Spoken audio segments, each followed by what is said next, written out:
اخطر حاجة ممكن تحصل لك في حياتك او في حياتي او في حياة الناس عامة، انك انت تصدق كلام الناس اللي بيتقال حواليك.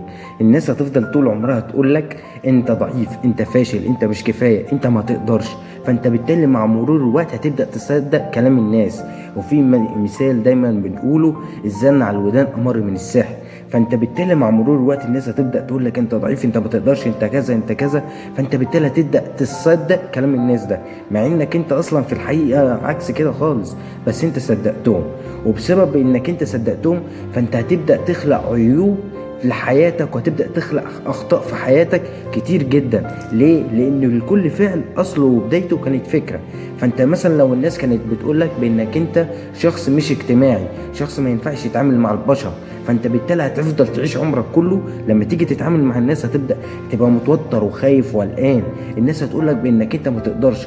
كل إيه لما تيجي بقى تفتح مشروع، ولا تاخد ماجستير، ولا تكمل دراستك، ولا تكمل التعليم بتاعك، ولا تعمل اي حاجه تفيدك في حياتك، هتبقى متشائم وحاسس بانك انت مش هتنجح، مع انك انت ممكن تكون عامل وساعي ليها بطريقه ما فيش حد عملها قبلك. بس بانك انت بدات تصدق كلام الناس اللي هو مش صحيح اصلا، فانت خلاص يعني بقيت متشائم باللي انت بتعمله. فبالتالي بلاش انت تعمل زي ما الناس تعمل. يعني الناس هتبدا تاثر عليك بالسالب، انت بلاش تعمل زيهم. ليه؟ علشان اقول لك على حاجه: العلاقات مهمة جدا في حياتنا.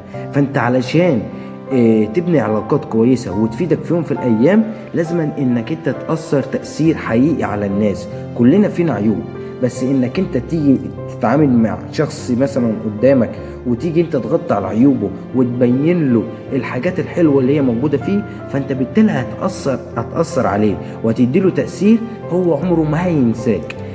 دليل على كلامي: انت في يوم في الايام كنت في علاقه، والعلاقه دي خلاص انتهت، وانت بقيت مش فارق معاك الطرف التاني ده خلاص. يعني انت بقى مش فارق معاك اصلا هو عايش ازاي، عايش سعيد، حزين، عايش ازاي، بقيت انت مش فارق معاك.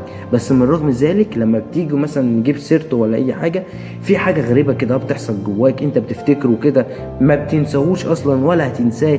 ليه؟ علشان الطرف التاني ده في يوم في الايام كان مؤثر عليك في حياتك، ايا كان مؤثر بقى بالوحش بالحلو، بس كان مؤثر في حياتك. فانت بالتالي عمرك ما ولا هتقدر انك انت تنساه.